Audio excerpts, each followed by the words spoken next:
그들이 주의 집에 있는 살진 것으로 풍족할 것이라. 주께서 주의 복락의 강물을 마시게 하시리이다. 아멘. 은혜로우신 하나님 감사합니다. 은혜가 풍성하시고 복을 주시기를 기뻐하시는 아버지 하나님, 우리를 택하시고 인도하시고 지켜주심 감사합니다.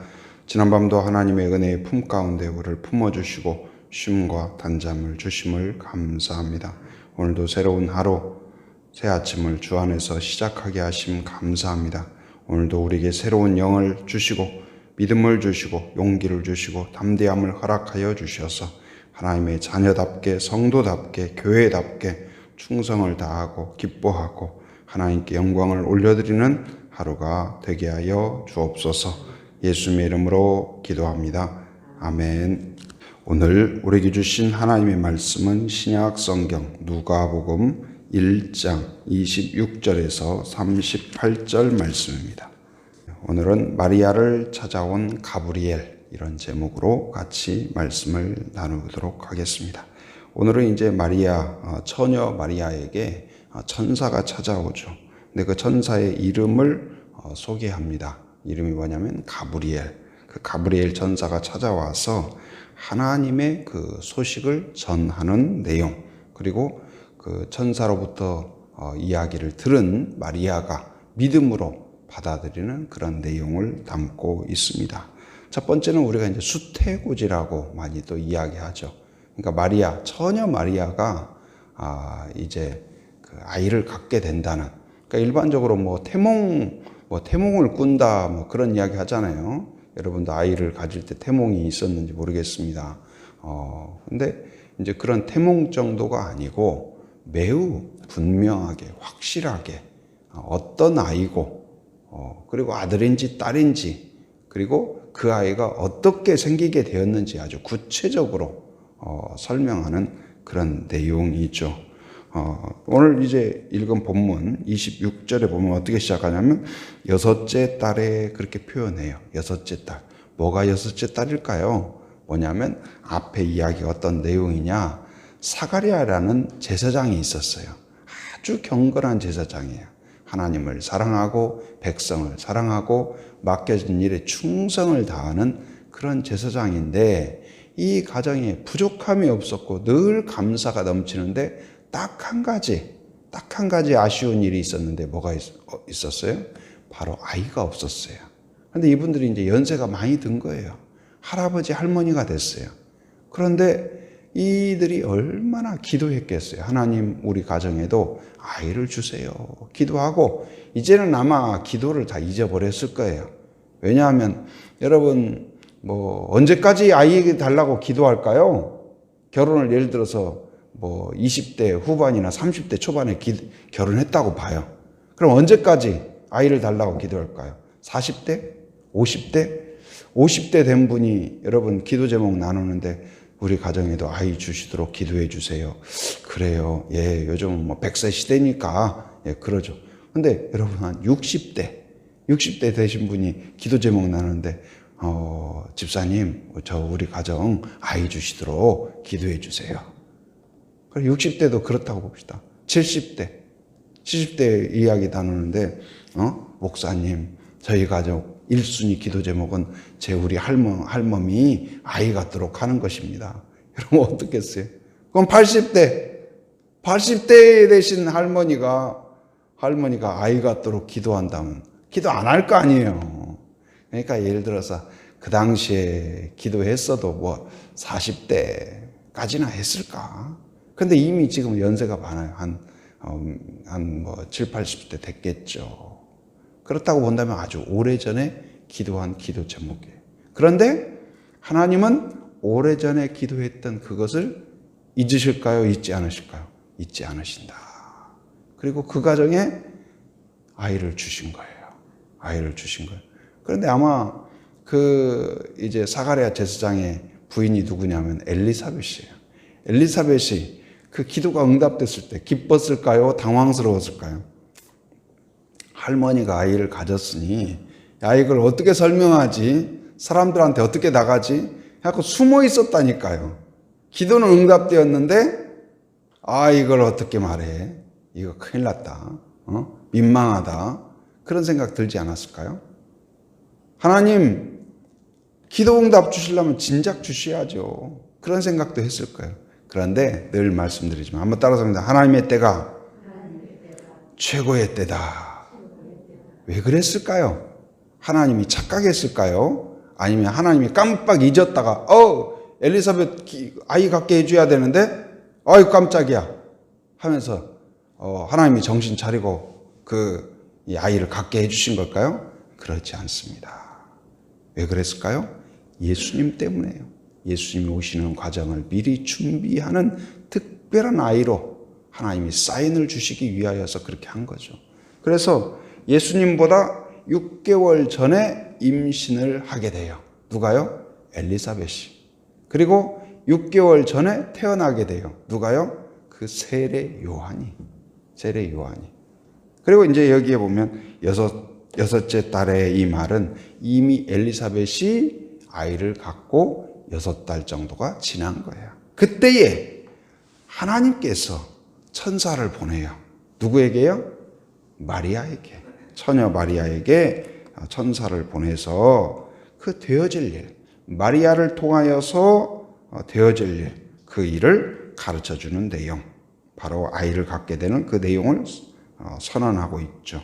이걸 이제 일명 수태고지. 그런데 이제 그 내용을 뭐라고 이야기하냐? 자, 이제 이야기를 하는데 뭐라고 이야기하냐면 28절 한번 같이 한번 읽어보도록 하겠습니다. 28절 시작. 그에게 들어가 이르되 은혜를 받은 자여 평안할지어다. 주께서 너와 함께 하시도다 하니. 하나님이 우리에게 찾아오시고 예수님을 우리가 영접하고 예수님이 우리 안에 계시다는 것이 어떤 의미인가를 여기서 몇 가지 생각해 볼 수 있습니다. 곧 하나님은 우리에게 뭘 주시냐? 선물을 주시고 복을 주시는 분인 것을 믿으시기 바랍니다. 늘 좋은 것을 주셔요. 그런데 오늘 처녀 마리아에게 예수님이 찾아오는 사건이, 예수님을 잉태하는 사건이 어떤 의미인가? 첫째는 뭐냐? 은혜를 받은 자여 그랬어요. 여러분, 예수님을 영접하였습니까? 예수님이 여러분 안에 계십니까? 은혜 받았다는 사실을 믿으시기 바랍니다. 그게 최고의 은혜예요. 여러분이 하나님의 자녀가 되었다는 의미입니다. 여러분의 죄가 모든 것이 사함을 받았다는 의미입니다. 여러분의 기도가 응답된다는 의미입니다. 하나님이 특별히 택하셨다는 의미입니다. 여러분, 예수님이 여러분 마음 안에 계시다면, 주일날에도 말씀드렸죠. 처녀 마리아가 예수님을 잉태한 것보다 하나님을 모르던 우리가 예수님을 마음에 영접하는 것이 더 놀랍고 기적이라는 사실. 그게 은혜예요. 그게 기적이에요. 그래서 예수님이 내 안에 계시다는 것은 최고의 은혜라는 사실을 오늘 지금 마리아에게 선포하고 있죠. 그리고 이야기합니다. 평안할지어다. 평안할지어다. 예수님은 항상 어디를 가든지 평안을 선포했어요. 예수님과 함께하는 시간, 예수님과 함께하는 사람, 예수님과 함께하는 가정에 분명히 하나님이 약속하는 것은 무엇이냐? 평안이 있습니다. 평안이 있어요. 아까 사가랴 제사장과 엘리사벳 가정에 아이를 위해서 기도하고 응답되지 않고 오랜 시간 기다리게 했잖아요. 아브라함도 마찬가지예요. 하나님이 주신다고 약속은 했는데 아이가 100세가 되도록 아이가 안 생기는 거예요. 그런데도 그것을 평안 가운데 기다린 거예요. 평안했어요, 아브라함. 왜요? 믿음이 있으면 평안해요. 하나님이 계시면 평안해요. 염려와 근심, 문제가 없는 건 아니에요. 그러나 그 모든 문제 가운데 있어도 평안을 누리는 은혜가 있습니다. 여러분, 예수님이 여러분 안에 계시다는 것은 이 세상에 돈으로 살 수 없는 평안과 평강이 여러분 안에 있다는 것을 기억하고 그걸 누리고 감사하는 성도가 되기를 바랍니다. 그리고 세 번째, 거기에서 예수님이 계신 의미가 무엇이냐? 바로 주께서 너와 함께 하시도다. 뭐예요? 임마누엘이에요. 예수님이 우리 안에 계시다는 것은 하나님이 나와 함께 하시다는 확실한 증거입니다.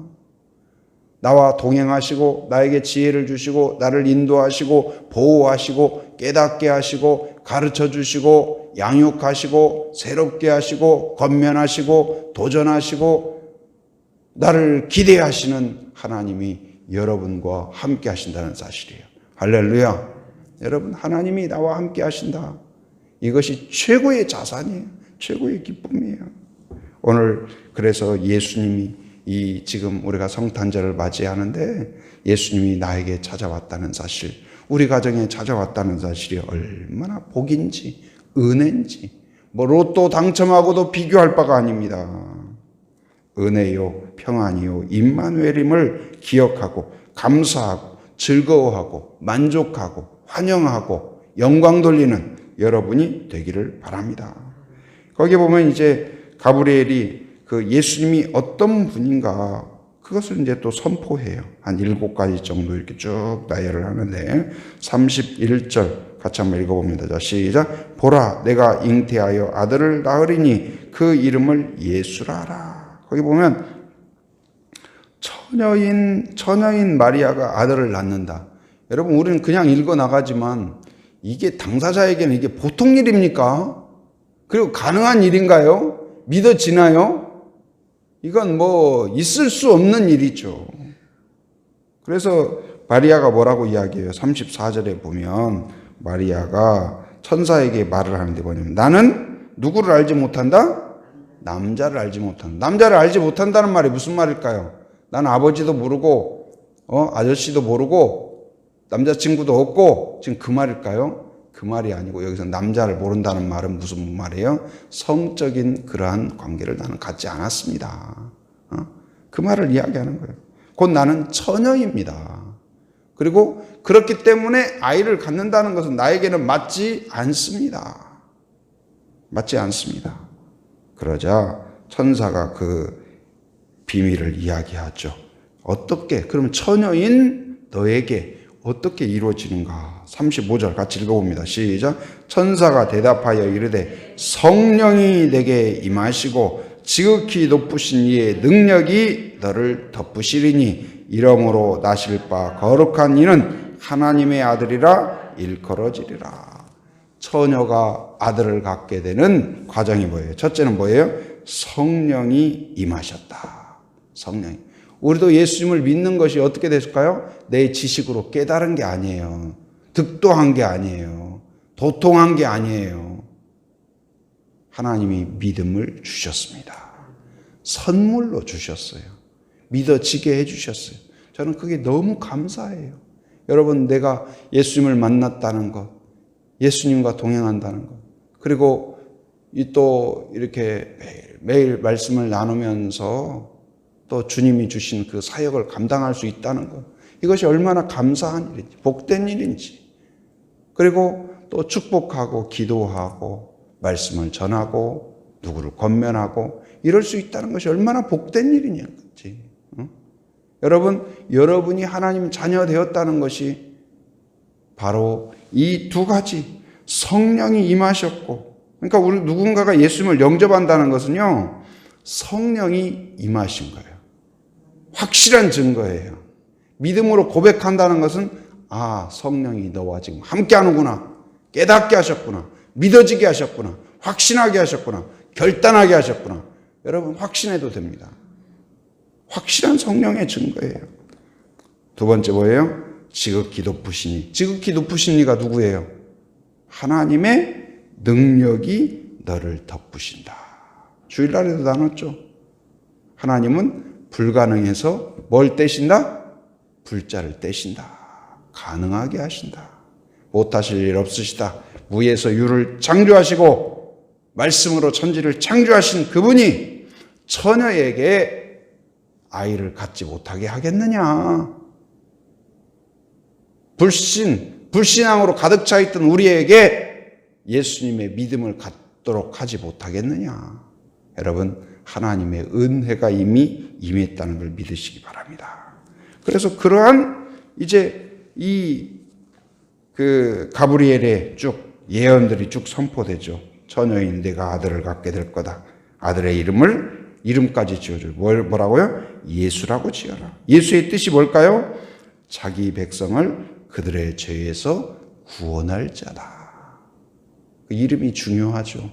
이름에 굉장히 의미를 담습니다. 32절 쭉 보면 그는 큰 자가 된다. 지극히 높으신 이의 아들이라 일컬어지게 된다. 쭉 이야기하죠.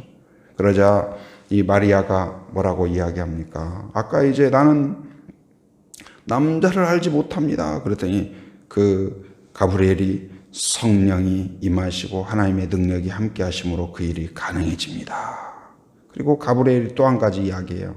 36절에 보면 내 친족 엘리사벳도, 아까 엘리사벳이 누구예요? 사가랴 제사장의 부인이에요. 할머니 늙어서 아들을 배었느니라. 그러니까 이미 임신할 가임 기간이 끝난 거예요. 그런데 임신하게 한 거예요. 곧 이제 엘리사벳의 기도의 응답, 사가랴 제사장의 기도의 응답이 마리아에게는 하나의 사인이 된 거예요. 기적의 사인, 그 다음에 확신의 사인.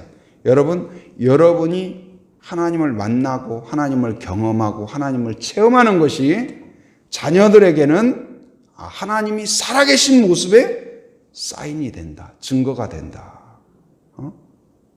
그래서 내가 하나님을 만나고 경험하고 체험하고 찬송하고 증언하고 이것이요. 나만 은혜가 있는 게 아니고 교회 안에 다른 사람에게도 사인이 되고 증언이 돼요. 그래서 마리아가 이제 고백합니다. 뭐라고 고백합니까? 37절 같이 읽어봅니다. 시작. 대저 하나님의 모든 말씀은 능하지 못하심이 없느니라. 하나님을 받아들여요. 가브리엘이 전파한 말씀을 아멘으로 받아들입니다. 믿음이란 무엇일까요? 하나님을 받아들이는 거예요. 하나님의 능력을 받아들이고 하나님의 지혜를 받아들이고 하나님의 선포를 받아들이고 여러분 성경의 말씀을 받아들이는 것이 믿음입니다. 성경을 하나의 그리스 로마 신화 정도로 생각하고 이소부화 정도 생각하고 그런 사람들도 있죠.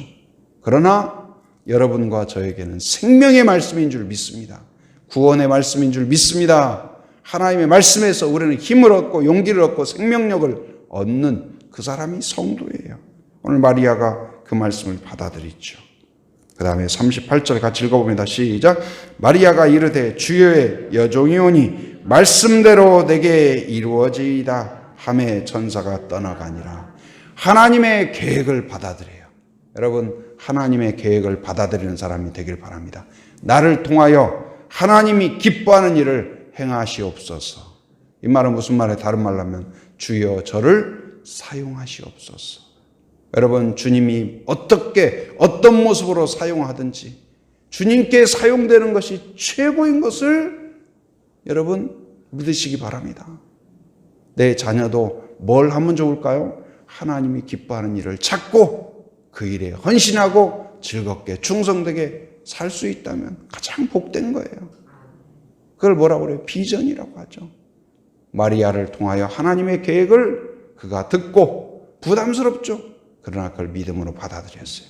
오늘 이 시대의 크리스찬으로서 우리가 내가 좋은 단 사탕만 먹는 사람이 아니라 하나님이 주시는 일을 기꺼이 기쁨으로 감격스럽게 믿음으로 받아들이는 영광스러운 일에 동참하는 그런 믿음의 성도가 되기를 주님의 이름으로 축원합니다. 은혜로우신 아버지 하나님 감사합니다. 오늘도 새 아침 베풀어 주시고 저희들로 함께 하나님을 경배하며 찬송하며 기도할 수 있도록 은혜해 주신 것 감사합니다. 오늘 이제 하나님 말씀을 통하여서 가브리엘이 마리아를 찾아와서 예수님을 선포하고 하나님의 계획을 선포하는 내용을 함께 듣게 하심 감사합니다. 예수님이 찾아온 것이 은혜요 평안이요 임마누엘인 것을 다시 깨닫게 하심 감사합니다. 하나님 그 은혜를 기억하면서 오늘 예수님이 내 안에 우리 가정 안에 함께하게 함을 늘 기뻐하고 즐거워하는 성탄이 되게 하여 주시옵소서. 또한 하나님, 마리아가 하나님의 계획 앞에 진심으로 받아들이고 또한 믿음으로 수용하였듯이 이제는 우리가 주여 나를 사용하여 주옵소서, 주님의 뜻대로 살겠나이다 결단하고 헌신하고 기뻐하는 저희들 되게 하여 주시옵소서. 하나님, 또한 아버지여, 해외 곳곳에서 수고하며 쓰는 선교사님들 안전을 지켜주시고 건강을 지켜주시옵소서. 사역 가운데에도 늘 돕는 은혜가 있게 하여 주시옵소서. 특별히 아프리카에 사역하는 부소위 청년을 기억하시사 이제 또한 귀가하는 그날까지 안전하게 지켜주시옵소서. 또 군에 가 있는 박민성 형제를 기억하여 주시사 안전하게 건강하게 지켜주시고 건강한 모습으로 믿음 성장한 모습으로 함께할 수 있도록 인도하여 주시옵소서. 코로나가 더욱 극성을 부리고 있습니다. 또한 여러 가지 하나님 이 어려움의 시국 가운데 하나님 이 민족을 불쌍히 여겨주시고 하나님을 의지하고 하나님과 가까워지는 기회가 되게 하여 주옵소서. 코로나도 속히 잠재워지게 하시고 정돈될 수 있도록 인도하여 주옵소서. 우리 성도들도 붙잡아 주셔서 이 하나님 이 상황이 하나님과 멀어지는 것이 아니라 더 가까워지고 더 의지하고 믿음으로 이겨내는 그러한 기회가 되게 하여 주옵소서. 건강이 좋지 못한 환우들을 긍휼히 여겨 주옵소서. 만져주시고 치료해 주시고 회복하여 주옵소서. 암을 깨끗하게 씻어 주시옵소서. 하나님께서 전능하신 손길로 붙잡아 주셔서 깨끗하게 만져주시고 또한 골절된 부분이 하나 되게 하여 주시고 마음의 여러 가지 질병들이 나아지게 하시고 연약한 부분이 강건해질 수 있도록 인도하여 주시옵소서. 오늘도 새벽을 깨운 한 분 한 분 기억하여 주시고 특별한 은혜와 지혜와 능력으로 하나님 붙잡아 주시고 오늘 또 성령 충만하며 하나님의 능력으로 승리하는 하루가 되게 하여 주시옵소서. 삶의 현장에 살아가는 모든 성도들 오늘 또 하나님 이곳저곳을 왕래할 때마다 안전운행하게 하여 주시고 건강을 지켜 주시옵소서. 믿음을 붙잡아 주시옵소서. 악한 세력을 막아주시고 더러운 것들을 치워주시고 오직 성령 충만한 하루가 되게 하여 주시옵소서. 해외의 육지의 군에 있는 가족들, 자녀들, 성도들을 기억하셔서 오늘 또 승리의 날이 될 수 있도록 인도하여 주시옵소서. 지금은 우리 주 예수 그리스도의 은혜와 하나님의 풍성하신 사랑과 성령의 교통하심, 인도하심의 역사가 오직 예수님이 나와 함께하는 것이 은혜요 평안이요 임마누엘인 것을 기억하며 기뻐하기로 결단하고 또한 이제 주여 나를 사용하여 주시옵소서. 헌신하고 결단하는 한 사람 한 사람 머리 위에 가정 위에 일터 위에 사역 위에 지금으로부터 영원토록 함께 하시기를 간절히 축원하옵나이다. 아멘.